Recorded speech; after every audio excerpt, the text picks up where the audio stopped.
The Lord said, "For the hurt of the daughter of my people I am hurt. I am mourning. Astonishment has taken hold of me. Is there no balm in Gilead? Is there no physician there? Why then is there no recovery for the health of the daughter of my people?" This is Healing Balm.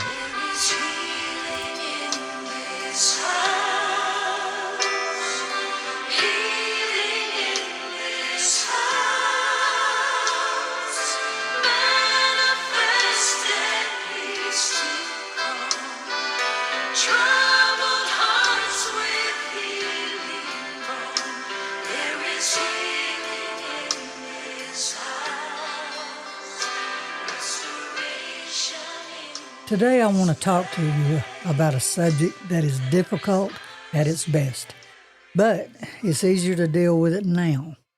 The effect of not dealing with it usually will have unintended consequences. You can devastate or ruin the life of somebody that you love very much that you never meant to hurt. Deathbed promises and the burdens they leave behind. A deathbed promise is rarely made under ordinary circumstances, and we all know that. It's spoken in a room heavy with fear or grief, love, emotions just going wild, and the knowledge that time is running out for that person. In that moment, the person being asked to promise may feel there's only one possible answer, and that is yes. Refusing can seem cruel, and hesitation can feel like betrayal. Yet the promise that comforts the dying may later become a burden for the living. Deathbed promises are often made in moments of love and urgency, but they can place an unfair moral weight on those that are left behind when the circumstances make the promise impossible, harmful, or emotionally unsustainable to fulfill. The emotional power of a final request comes from the fact that it almost feels sacred. It's like a sworn oath or a binding commitment. When someone's dying, their words seem to carry a deeper importance than they might have had at any other time that you've known them. A promise made at a bedside can feel like the last gift the living can offer to the dying. Whether the request is to keep the family together or protect a secret, we're going to talk about that one later. That's a heavy burden right there. To care for another person or continue on with a family tradition. The survivor may agree because they want to bring peace to somebody that they love. Calm the fears, doing everything they possibly can to make the transition easier, up to and including taking a burden on themselves that they cannot carry.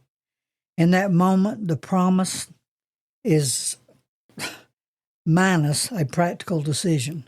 There's nothing practical about the decision that you're about to make, that promise you're about to make to that person. It's more an act of comfort for the dying. Because of this emotional pressure, the deathbed promises are not always freely chosen in the fullest sense. The person making the promise may be overwhelmed by grief or afraid of carrying regret after the death, and that's usually a real big possibility. Saying yes may seem like the only way to avoid pain to an already painful moment. Sometimes we have a hard enough time just getting through that moment, and we don't know what to do, what to say, and we speak without thinking. We're acting a lot of times out of love, and sometimes there's no answer. There's not a good answer. A promise made to soothe someone at the end of life may not take into account what life will actually demand afterward. The dying person may not be able to see the financial, the emotional, or the personal limits that the survivor will face once they're gone. After the death, the promise can begin to feel very different. What seemed like a loving commitment may become a source of exhaustion, conflict, guilt, really heavy guilt. A person who promised to care for a relative, a parent that was left, or a child that was left, may discover that the responsibility is too much to manage alone. Someone who promised to keep a family united may find that other family members refuse to cooperate. You don't have it within your power to force people to cooperate. A person who promised to protect a secret may realize that silence harms somebody else. In these situations, the survivor is trapped between honoring the dead and protecting the living. This conflict is painful because love alone does not make a promise possible. Love's not enough when it comes to deathbed promises and the burdens that it puts on the living. The living still have their own needs, responsibilities, and limits. They may have families of their own, health concerns of their own, financial problems of their own, or emotional wounds. Sometimes those wounds were inflicted by the dying. Not always, but sometimes they are. That makes the promise impossible sometimes to carry out exactly as it was spoken. When they fall short, they may feel as if they failed not only the promise, but also the person who died. It can bring a remorse that you can't even put into words. That's an unwarranted remorse, and that refers to feeling deep, agonizing guilt or self-blame for a situation where you're not actually at fault. You did not intend to cause harm or make an unnecessary mistake. You felt like you was doing the best you could do with a necessary, justifiable decision. It's an emotional response that is disproportionate or entirely undeserved. To have that feeling of remorse that's unwarranted is not fair to the living. The moral question is whether every deathbed promise should be treated as absolute. Promises matter because they reflect trust and loyalty, but the conditions under which they're made also matter. A promise made in fear or grief, desperation, is different from one that's made calmly with full knowledge of the future. We're talking deathbed here, running out of time. You make commitments before you even think because you don't have time to think. For that reason, breaking or changing a deathbed promise does not always mean betrayal. It don't mean that you backed off of what you committed to do. Sometimes it means recognizing that the promise, as originally stated, asks more than any person can reasonably give. One way to handle this burden is to separate the words of the promise from its deeper meaning. Honoring a promise does not always require fulfilling it literally. A person who promises to care for someone may honor that promise by finding safe, sustainable support rather than providing every form of care alone, single-handedly. Someone who promised to keep a memory alive, they may do it through stories, rituals, or acts of kindness instead of sacrificing their own future. You can't go with them. You can't lay your life down. That's not what they would have wanted you to do anyway. Reinterpreting the promise allows the living to act with both love and realism. This does not make the choice easy. I understand that. I've been there more times than I care to think about. Even when a survivor knows that a promise must change, guilt can remain. Sometimes you just cannot fulfill a promise you made in haste or because you didn't have time to think about it. The dead are no longer present to release the living from the obligation. So the survivor may feel judged by memory, just eating at them all the time, carrying a burden that they shouldn't be carrying.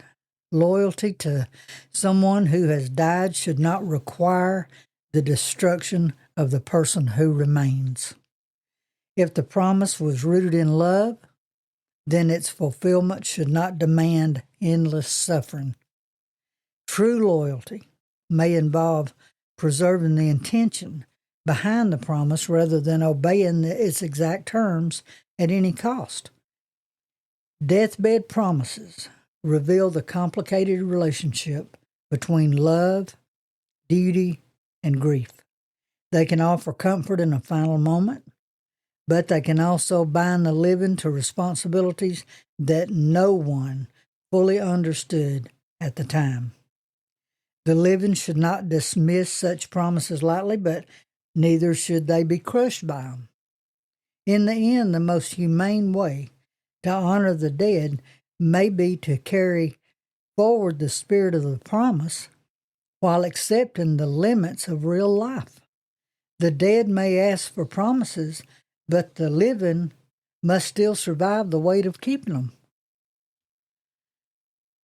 A deathbed promise doesn't feel like an ordinary promise. It's not made across the kitchen table. It's not just everyday conversation. When there is time to think, question, or say no, it's made in a room where every word not only feels final, but some are literally final. And every silence feels heavy. I imagine that in such a moment and in times that I've had to deal with it myself, the person being asked to promise feels like there's only one possible answer, like I said a while ago, and that answer is yes. And you feel like if you refuse it, that you're being cruel. And to hesitate, like you're betraying. Yet the promise that brings comfort to someone who's dying can become a weight the living person has to carry long after that funeral is over. Deathbed promises are often made out of love, with full intentions of keeping every word of that promise. And in their heart, they do. But they can leave behind burdens that are harder, heavier, and more complicated than anyone understood at the time. Part of what makes the final request so powerful is that it feels sacred. When someone is close to death, their word, they seem to carry meaning heavier than any other time, any other conversation that you can recall. That's also one of the things that makes the promise so difficult. A person standing beside someone who's dying is not always able to think clearly, especially about the future, because none of us know what the future holds. We know what this minute holds right now. And we know, regardless of what we say or what we do, it's a painful moment that sometimes you don't feel like you're going to be able to live through it. But then, after you do, then you continue to relive it and relive it and relive it in your life. And that brings on a grief and a burden that just really shouldn't be there. Grief can make the answer come before the thought. Fear of regret can make yes feel automatic because you're afraid if you don't say yes, you're going to regret it. None of us want to live with regret. The living person may agree because they don't want to add pain to the moment, not because they've measured the cost of what's being asked. Later, when the house is quiet or the room's quiet and the immediate crisis has passed, the promise may begin to look different. What sounded simple in that final conversation may become complicated in real life for the rest of a life. Some people carry it all their life, that burden. This is where the burden begins. The person who made the promise still has to live inside the limits of ordinary life. They're not superhumans. They can't accomplish all the things that maybe they would love to accomplish and things that they may have spoken haste or spoken love. They may not have enough money, time, strength, or emotional support to do what they said they would do. A promise to care for someone may become too much for one person to manage by themselves. And a promise to hold that family together may fail because other people will not be held. You can't force a family to stay together. A promise to keep a secret may start to hurt someone who deserves the truth. Sometimes it's not up to you to tell them that truth. But there again, that's the next message we're going to be talking about. A promise to keep that secret may start to hurt someone who deserves the truth. And in those moments, the survivor is caught between two kinds of loyalty. Loyalty to the person who died and loyalty to the person who is still here, or the people who are still here. Especially if there's things that you're privy to know about the person that is dying. And if it's a situation with parents, for instance, you've got the one that's leaving and the one that's left. And you know about both of them. You know things about both their lives, and not things you can talk about sometimes. But look who's carrying the guilt of both. That person that's still here. What makes this especially painful is the guilt.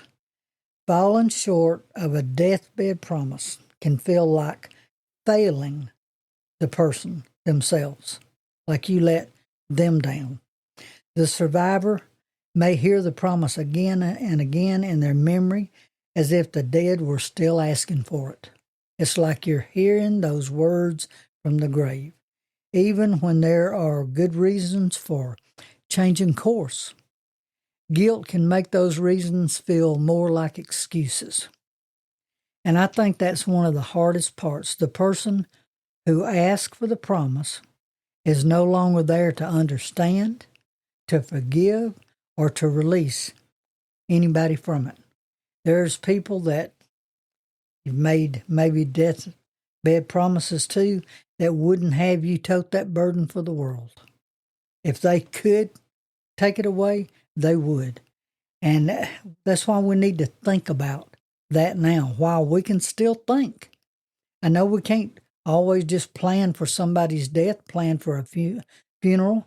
We know a lot of times when people become ill that they're nearing death's door, and there's unfinished business. There's things that you would like to put off.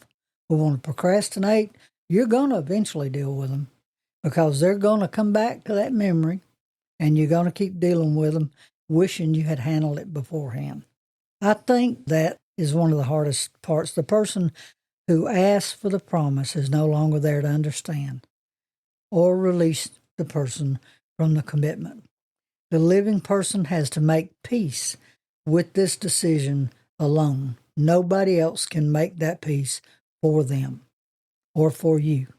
Again, unintended consequences. That's what deathbed promises can bring. Still, I don't believe every deathbed promise should be treated as absolute. Promises matter, but so do the circumstances in which they're made. A promise made through tears, fear, and desperation is not the same as one that's made calmly with full knowledge of what the future will require, not just what it'll hold. Sometimes the person who says yes is saying it out of love, not to every impossible detail that may follow. You don't think that out. You don't know what does that commitment really mean. You're making that promise out of love. You didn't really understand what you was promising. If the promise later asks more than any person can reasonably give, Changing it does not necessarily mean that you are betraying the dead or betraying the person that you loved that's no longer with you. It may mean being honest about what the living can actually carry. Sometimes we just cannot carry it all.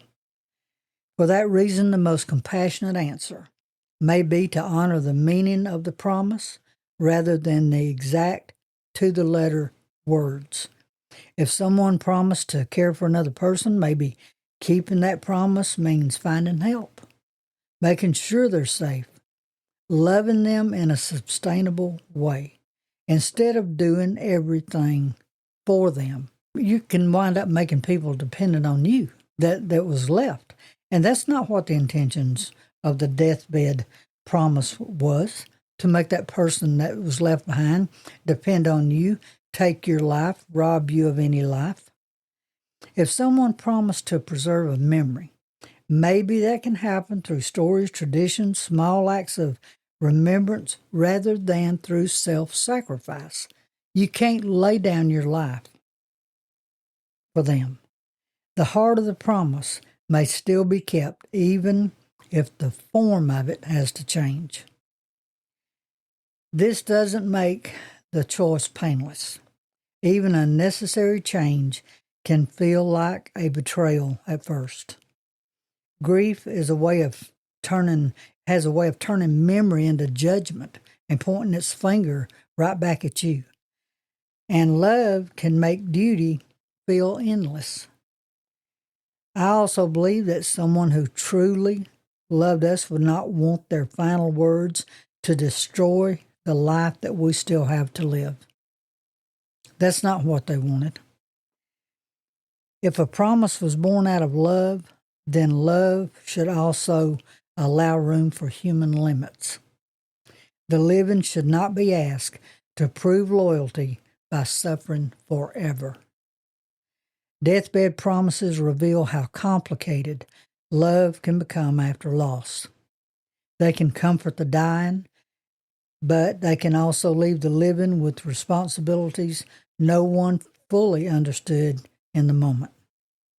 I don't think such promises should be dismissed lightly, because they often come from the deepest places of love and fear.